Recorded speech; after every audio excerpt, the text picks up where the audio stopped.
Magandang araw sa inyong lahat and welcome back to my YouTube channel. So, syempre, sabi nga natin, dahil sikat na sikat po si Kris Aquino at ang ating mga kababayan po, lalo na ang mga bashers ay nakatutok sa kanya, ano man pong sabihin niya ngayon ay siguradong sigurado na may kakampi, may sasang-ayon at meron ding kokontra. Hindi natin maiiwasan yan. Yun ang hindi Oo maiiwasan, di ba? Oo, sa dami-dami mo naman mga bashers. Kung naghahanas siya, maghahanas din yung mga komento. Oo. Totoo yan. Matatandaang personal na ipinaalam sa publiko ng TV host actress na si Kris Aquino na malala na ang kalagayan niya at anumang oras ay maaaring huminto ang tibok ng kanyang puso. Ito ang malungkot na inanonsyo ni Kris sa Fast Talk with Boy Abunda noong Miyerkules, February 14, 2024 nang makapanayam siya via Zoom ng host at matalik na kaibigang si Boy Abunda. Ayon kay Kris, marami siyang tagahanga at mga kaibigang patuloy na nagdarasal para sa kanya. Kaya nais nitong siya mismo ang magsabi ng kasalukuyan niyang kondisyon.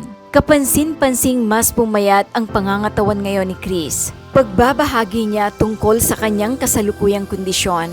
Unfortunately, meron akong panglima na autoimmune condition. Karagdagan daw ito sa mga dati na niyang autoimmune condition. I have a very low hemoglobin. I have fluctuating blood pressure. Nagsisimula na yung pamamaga ng tuhod ko at mga buto-butong naglalabasan. Right now, they're classifying it as an autoimmune mixed connective tissue disease.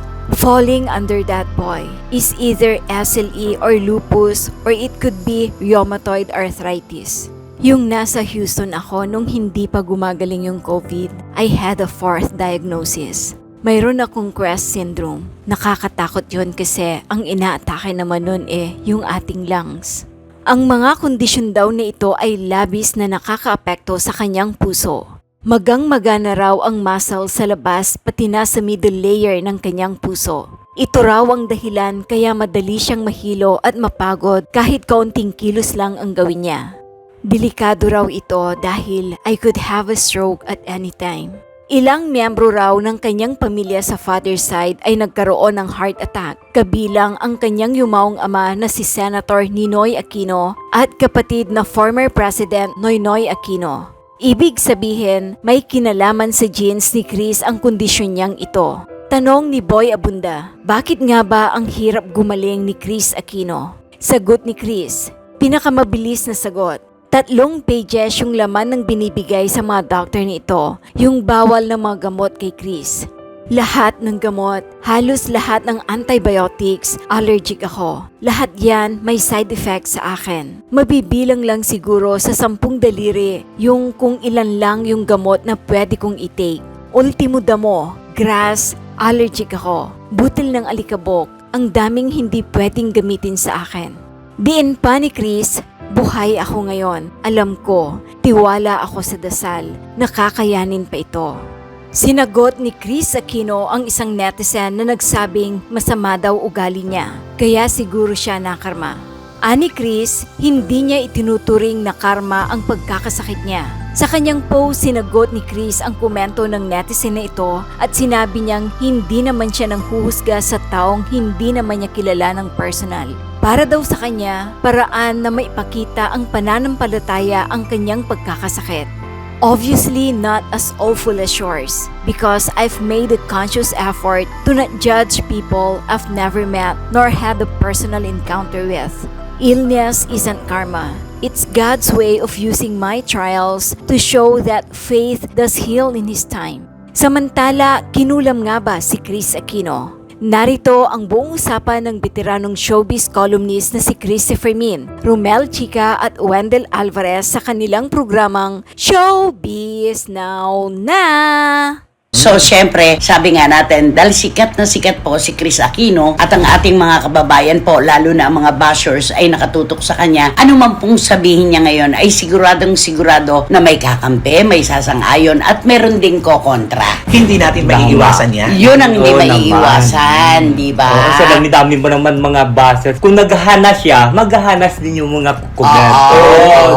Totoo yan. At ika nga ito po ay isang parehas na playing healing field. Yon. Yung una po, ang mga kumakalat po ngayon na komento, yung nangyayari po kay Chris Aquino sa kanyang pagkakasakit na of course, ikinalulungkot po natin kaya nga kinakambalan natin ng panalangin ang kanyang kondisyon ngayon. Pero meron po talagang mga tao na siguro ikakontra nila sa kulay politika at talagang bashers niya, di ba? Totoo. Na nagsasabi, ito raw pong nangyayari sa kanya ay kulam. Talaga mga Pilipino talaga, ang galing Ang galing. timing din Oo, talaga. parang wala eh. kang pupuntahan, ha? Kulam naman daw. Ay, Kasi alam naman natin, magbasa tayo, may mga vloggers, Oo. may kinokontent siya, na kaya daw, habang tumatagal, lalong lumalala ang kanyang karamdaman. Ah. Ay dahil ito daw ay tinaniman. Oo. Natalakay na natin dito yun, yung bala. Opo, na nanay, sinasabi. diba? Correct. Tinaniman daw, tinamnan ng Oo. bala. Yun ang ano. ay pangontra yun eh, di ba? Pag tinandang ka ng Hindi, bala, yun nasa pang- labas, yung ikinukwintas. Ah, Yun. Pero ito yung parang, ay kaya nga siguro yung dugo, hindi maganda ang daloy, sabi niya. Ah, diba? ganun. Matagal na po itong kwento na ito na siya daw po ay may nagpatrabaho daw po sa kanya. May kumulam daw. Sabi ay may nagpakulam daw sa kanya. Pero naniniwala ka ba sa kulam? Ako opo nanay. Ikaw? Ako parang hindi eh. Bakit? Eh kasi 'di ba pagka sabi, pagka may sakit ka sabihin papatingin ka sa mga ambularyo, baka kinulam Anong ka. ambularyo? Yung- Ambulance ba to? Hindi ano? Albularyo. Albularyo. Okay. Di ba sabi magpapatingin ka sa albularyo kasi doon daw malalaman yung sakit. Pag hindi magamot ng mga doktor, doon ka sa albularyo magpatingin. Yun nga yung sinasabi, Oo. di ba Romel? Ang dami natin nababasa na. Kaya daw tumatagal ito at hindi matrace-trace ang pinagmumulan ng kanyang immunodisease. Oo, Oo. immune. Oo. Kasi daw, kinontra.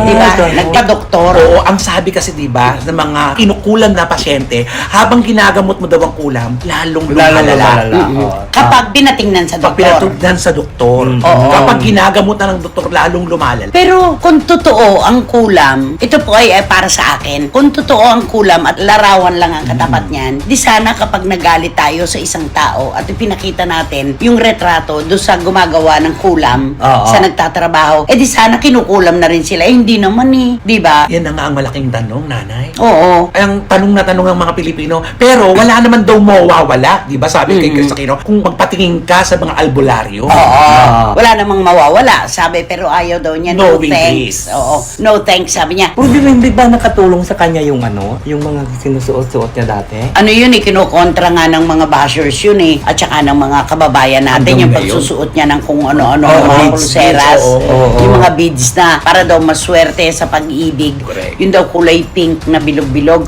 Diba, sa kabila ng kanya may kandama, nakasuot siya ng perlas kasi nakakatanggal daw ng ano yun.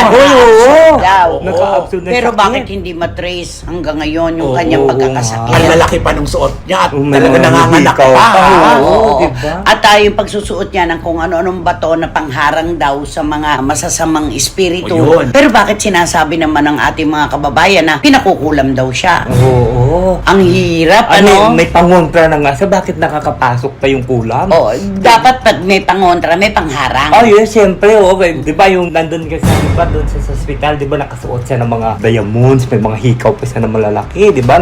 Kasi sabi daw sa kanya, magsuot ka niyan para daw mawala yung mga sakit, tsaka Yung tawag pearl. mo. Pero na diba? matindi, malakas ang gumawa sa kanya. Ay, Kung meron ba totoo yun? yung Kung kulam. totoo, ang lakas, sobra. Kasi alam nyo, nakakapagtaka po mga kachika na meron po siyang salapi na pantustos sa kanyang karamdaman. Pinakamagagaling na doktor po ang kanyang pinili. Pinakamabibisang gamot po ang kanyang iniinom at isinasaksak na dextro sa kanya. Pero siya na mismo po ang nagsabi na hanggang ngayon daw po ay nadadagdagan pa ang kanyang mga allergies dahil sa kanyang autoimmune disease. At ngayon daw po, kailangan pa siyang dalhin sa isang center para lahat daw po ng mga pasyente na hindi natitrace kung saan nagmumula ang sakit, ay doon lahat sila gamutin. Oo. Di ba parang nakakapagtaka? Yun lang nga. Parang nawawala ng saysay yung salapi na ginagastos niya at yung panahon na ginugugol niya sa pagpapagamot. Kaya tama lang siguro yung kulam. Kulam. Kasi hindi natin matumbok. Yung sakit, scientifically, na ginagawa ng mga doktor, hindi matumbok.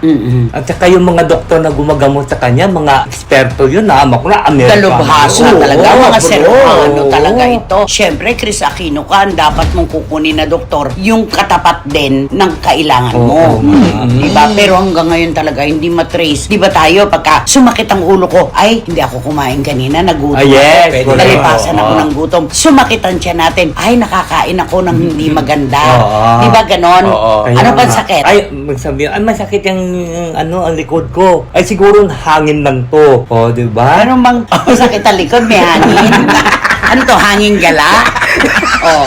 Di ba pag nakatulog ka, di ba sa paggising Hindi, mo? pagising, No. ay, Oo. wrong side of the Oo, bed. yan. Oo. Mali ang ating pagtulog. Di ba si Chris Aquino? Lagyan siya ng anong tawag ba? Neck brace. Neck brace, di ba? Naka-neck brace siya doon sa the bus nung pumasok. Alam ko, nagkaroon siya ng neck brace nung mahulog siya sa entablado ng Germ Special. Ay, Akala niya, karugtong pa rin ng entablado, yung puti na palamuti na tela pala. Oo, Nahulog yung sa siya gitna. doon. Oo. In-interview ko siya sa Malacanang, Ay, sa PR. oo. Oo. Doon ko siya in-interview, naka-neck brace siya doon. Naka-neck brace siya naman. Oo, pero kapag ka mahirap, sabi mo nga, nahulog tayo sa ganong kalalim na ano, wala Ay, lang. wala. oo. Mahihilot lang yun, ano. lang yan. Lagyan ng dahon. Ano lang yan. Lagyan ng dahon na alagaw. Diba? Alagaw. Sa ubo yung alagaw, diba? Iniinit pa yun, di ba? Iniinit Oo. pa ba yun? Tapos ang Oy, kain sa tama. Pinapais. Oo. Ang tawag po doon, ipinapais. Oo nga. Diba? Ano lang sa baga. Tapos ano lang dito sa... Okay na yan, talian lang. Oo. Diba? Kaya kailangan ni Chris si Ma'am Kipwing. Ay, kaya puwing. Kasi di ba hindi magamot-gamot ng mga doktor yung sakit niya. Hindi Kaya, matugunan. oo, Pero alam mo, Nay, sa lahat ng nanonood, talaga napag-isip natin sila. Kulam. Kulam. At galing din naman sa kanilang reaksyon, Oo. yung ating tinatalakay ngayon. Yes. Mag-ikot po kayo, tingnan nyo po talaga yung mga komento ng mga bashers ng ating mga kababayan. Kulam. Hindi po para sa atin ang magdesisyon o pumili ng paghusga. Pero hinusgahan na siya ng ating mga kababayan. Correct. Yung kumbaga hindi mo na kailangan ng korte dito no? Oo. Husgado na po ng bayan ang nagsabi na kulam. Pero meron pa bang mas titindi sa panalangin? Ay, oo, diba? syempre naman. Dasal-dasal na talaga. Oo, Pakontra yun. pinakamatindi yun na anuman ang nagaganap sa mundong ito, kapag tayo nananalangin at maraming humihiling, mas marami nagdarasal para sa atin, mas madaling matugunan ng langit, di ba? Ayun. Yun ang Oo. pinakamabisa. Okay? Mag-subscribe at i-click ang notification bell para sa mga susunod na video updates. Maraming salamat po.